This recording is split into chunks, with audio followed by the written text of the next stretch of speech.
Welcome to the Unique Mums podcast. My name's Anna, and I'm a wife, mum, author, blogger, and Jesus follower, bringing you biblical truth, devotions, and encouragement so you can find joy, purpose, and hope as you navigate through motherhood, one cold cup of coffee at a time. You can find the episode show notes, free devotions, and a lot more information at uniquemums.co.uk.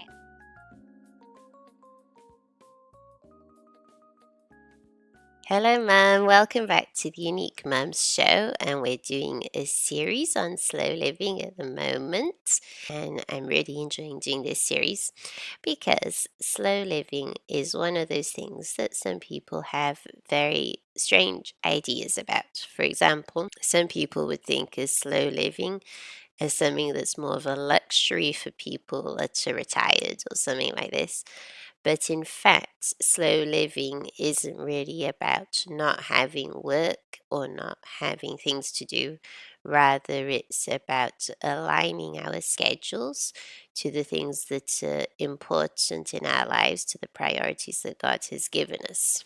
And slow living is a really beautiful thing, and it means that you actually have time for what matters most. So, yes, slow living is actually the lifestyle that Jesus had. So, Jesus was busy, we know that. He was in demand, he was an itinerant rabbi.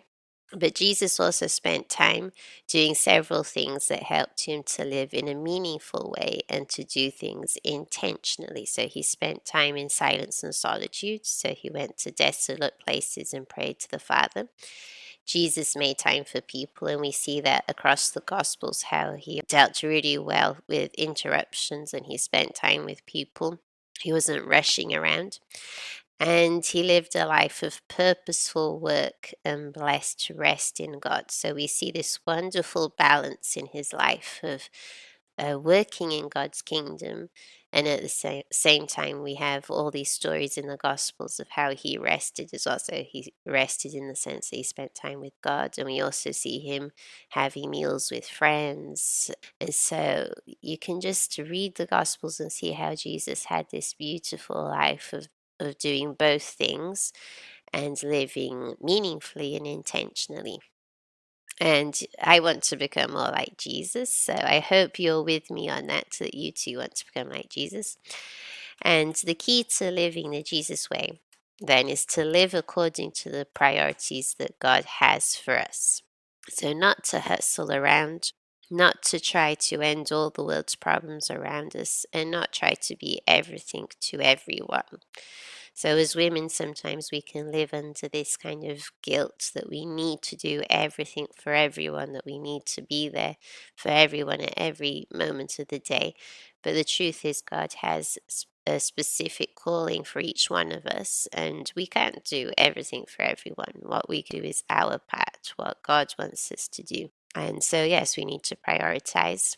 And we need to focus on the things that God has given us to steward and the people in our lives. So, our husbands, our children, our ministry, and our work. So, creating time for margin. So, this idea of margin, of having time to do things and not being like completely without any wiggle room. So, having margin, having time to actually accomplish things won't happen just because we want it to happen. We need to do several things to help us.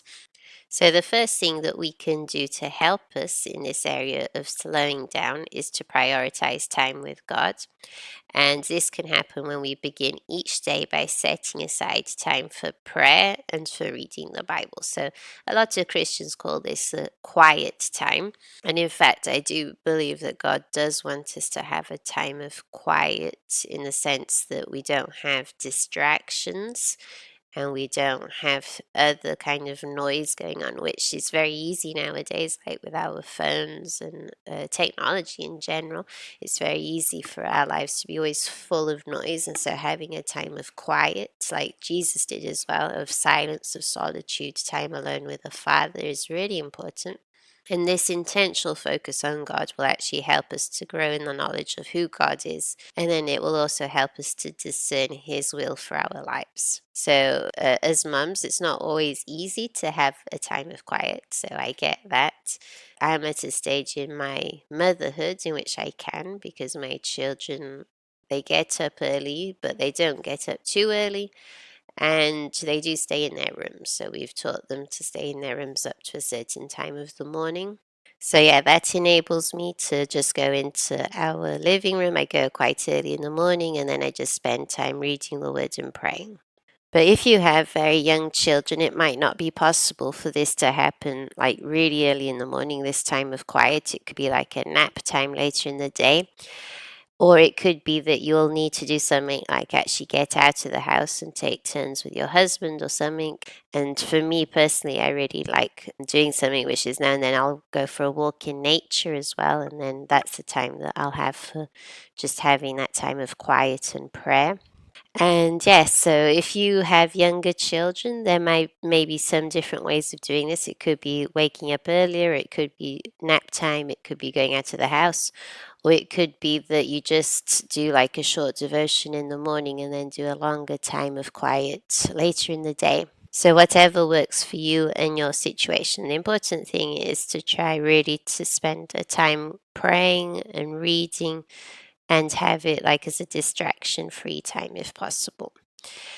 But obviously this is we're under God's grace, and this isn't about some kind of rule or anything. It's just something that will help us to slow down and to really spend time with God and to listen to His voice and to allow Him to work in our lives. And that's usually better done away from distractions, as we know. Okay, so the second point I have here is to evaluate and align your schedule.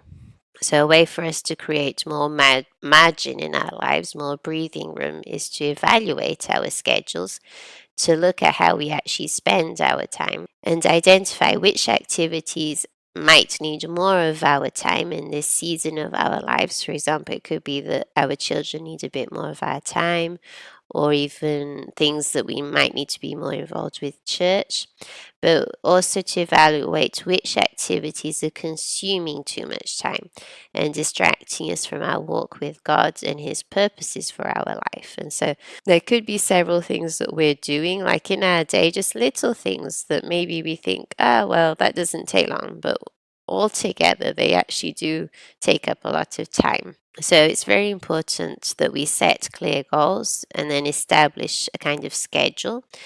And that schedule or that routine will include specific time slots for activities, such as, for example, gathering with the church, having small groups, volunteering, spending time with our children, time alone with God. And in my experience, it actually helps if we write these things down. So, for example, once a week, I'm going to be involved in the Bible study at church. So, having that like set down, or twice a week, I'm going to go for a prayer walk, or whatever it is that God is calling you to do in terms of ministry, in terms of church, in terms of work, in terms of family life. It's just important to write these things down. And actually, I did something like this recently where I was evaluating how I was spending my time, because I just felt God showing me that there were some things that needed to change in my days. And one of the things that I actually did was that I cut out a lot of social media that I was doing. So, actually, at the moment, I don't have social media apps on my phone because I just found they were using up a lot of time. And when my children came back from school, I was also usually quite busy trying to do different things with work and email and different things. And I just felt God challenged me to spend more time helping them with their schoolwork and just trying to be there a bit more for them in that time. And also, God has been speaking to me about spending more time in prayer with my husband. So, sometimes in the evenings, and also being missional. So, these are the things that God has been calling me specifically to do. And being missional with other people is something that's really important. So, actually, after school now and then, meeting up with someone at the park, or meeting up with someone for coffee, even though I'm self-employed. So obviously I'm a writer, I'm an indie writer, and I create content, and I'm also an English teacher.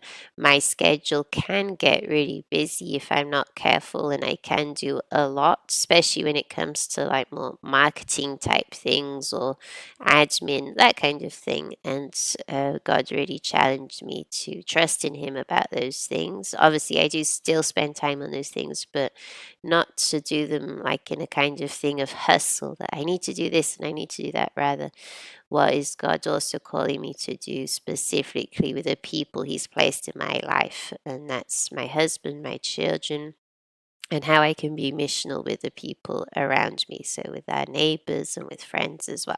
Okay, so number 3 in this area of creating more breathing room is obviously saying no to non essential commitments. So we need to learn to discern between some opportunities that come our way that align with God's specific will for our life and those that don't. So sometimes we will be given certain opportunities, like to do certain, it could be like projects or ministry related things, even. But if we want to live a slower life, more intentional, we need to understand what the things that God has given us such are overarching priorities. So that would be God, our family, our jobs or work, which things are seasonal. So there could be certain things in our life that God has called us to do for a specific season, and then which things that we need to let go of and or not accept even. So kind of projects or commitments that might sound really interesting and God and good in themselves, but maybe that we shouldn't accept just because if we do them, they're going to take more of our time and maybe distract us from the very specific things that God has called us to do. And so this is quite a challenging thing because this means saying no at times. And also, as I was saying before, in the evaluating our schedule, we also have to realize when there are things in our lives that are no longer God's will for that specific season of our lives as well. Okay, and then number 4 is practice Sabbath and rest. Okay, so Sabbath is about rest, but I'm going to break these into 2 different things because one thing is the concept of Sabbath, which emphasizes setting aside a dedicated day each week for rest, for worship, and delight in God. So I talked about this in another episode, but basically, me and my family started doing this a few months ago in a more intentional way. So I always had in my mind an idea that, well, Sunday I'll try not to do any laundry. But actually, a lot of weekends we were going from one place to the other and quite busy. So Sunday might have been a day that I wasn't exactly working on my writing or on my teaching, but I was in the end we were just doing several things that were quite busy. So a few months ago, we decided to start this thing of doing like a Sabbath rest. And actually, we started doing it on a Saturday because Saturday is just a day that we realize actually works best for us in terms of when we can actually slow down a bit more and when we're not involved in the local church, which is a blessing, but obviously does require a certain level of responsibility that we felt maybe wasn't the best time for kind of rest. So we decided to do our Sabbath rest on a Saturday. And basically, it's a very intentional day where we have certain guidelines that actually help us to stop our work, to actually rest, to delight in God, and to worship Him. So, when we began practicing Sabbath intentionally as a family, so this was in February this year, I can actually say without exaggeration that it has actually messed with my life in a good way. So, by stopping once a week, God has begun revealing to me areas of my life which I try to control instead of trusting in Him. So, I think for me, this is the biggest thing is this area of me wanting to control things and wanting to be always switched on. And God through the Sabbath rest and then showing me all of the areas, or at least up to now, the areas that I have been trying to control instead of trusting in Him. So I'm still a work in progress. God is still working in me, but I can say that I've come to better understand how my entire life needs to be about abiding in Christ instead of hurrying around. So we do the Sabbath once a week, but also I think there's another important thing to mention, which is every day there's also, I believe, a precedence for a time of rest. Now, most people do this every day, but usually before bed, like you might watch a series or you might read a book or something like that. So that's important. But yeah, I think this thing of resting is not just doing things where we stop our work, but it's also about doing things that are life giving. So, for example, I wouldn't class binge watching TV as life giving because it's just related to addiction and also because of the content on TV nowadays. But I would say that, for example, reading a really good book or even watching a film that's like really good and wholesome and actually turns me towards God rather than filling me with thoughts about sin or whatever, because a lot of stuff out there nowadays is really, really worldly.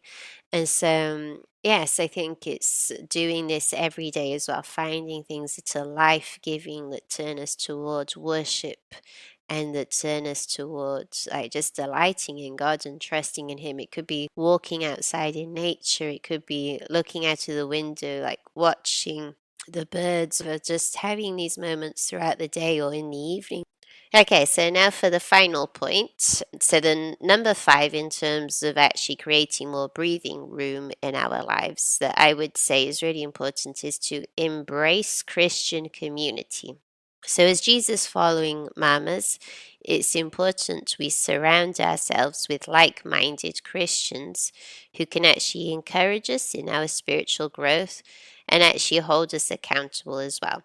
And so, because we have a natural tendency towards hustle and busyness and trying to be productive all the time, it's really important that we forge relationships with other Christians who can actually like show us maybe our areas of weakness or can like just ask us like how are you doing, how's it going with you, how is it in this area of your life. So having this accountability is important, and it's important we have deep relationships as well with people in terms of actually slowing down in general, because one of the main things that causes us to try and be faster and faster all the time is actually things like the fast technology that we have and activities like going from one activity to the other. But when we focus more on community and relationship, that actually forces us also forces us to slow down because we're spending time with people. We have to adapt to their pace. We have to, when we want a deep relationship, it doesn't just happen. You need to listen to people, you need to spend time with people, you need to actually live life with people. And so this is something that God has been challenging me about as well, is this area of creating more relationship. And spending time with Christians helps us in our walk with God because we often have blind spots. So regarding our areas of control or regarding our areas of stress. And so actually being with other Christians will help us to come to see those blind spots, and also we will be able to encourage others in the areas where they might not see their kind of blind spots, because we all have different strengths and weaknesses, we all have different sins that we're dealing with or different struggles. And so someone will help me in my blind spot and then I'll help someone else in their blind spot. So we'll help each other mutually just because we're different people, we have different perspectives. And yes, just being with us, others will refine us in our walk with God as well. So this is what I wanted to share today about the five ways that can actually help us to slow down, how we can create margin in our lives, how we can breathe. And I would say the most important thing in all of this is just to surrender to God, ask Him for a direction in terms of His will for our lives, what He wants us to spend our time doing, what the overarching priorities are, what He wants us to be focused on, and this is one of the important things, it's focus. What does he want us to focus on, and what are the things that perhaps we have adopted or taken on which are not from this deep sense of this is God's will, but rather they're just like, oh well, that's a good thing to do, I'll do it, or this is what everyone's doing, so I'll do it as well. I think God just wants us to take us through this process of no, don't do what other people are doing just because it seems good or just because it seems like it's like a good activity in general. It could be something like, I don't know, posting something on Instagram, or it could be something like a certain ministry opportunity, even. It could be good in itself, it could be good for someone else, but it might not be God's particular will for your life. So this is the whole process of us coming to know what God's will for us is. And so that's what I'd like to encourage you to do in everything, is to spend time in prayer and ask God for his direction. And it could be that it won't happen instantaneously, it could take time, but yeah, just being patient and trusting in him, that as you walk with him, as you trust in him, as you worship him, as you go back and delight in God and spend time with God, that he will start revealing to you the things that he has for your life as a Christian mum. And those things might change with time as well, according to the seasons that you go through, and that's okay. So that's what I wanted to share with you today. I hope you enjoyed today's episode. And next week, I'll be back for another episode on slow living. So I look forward to that. And I hope you do too.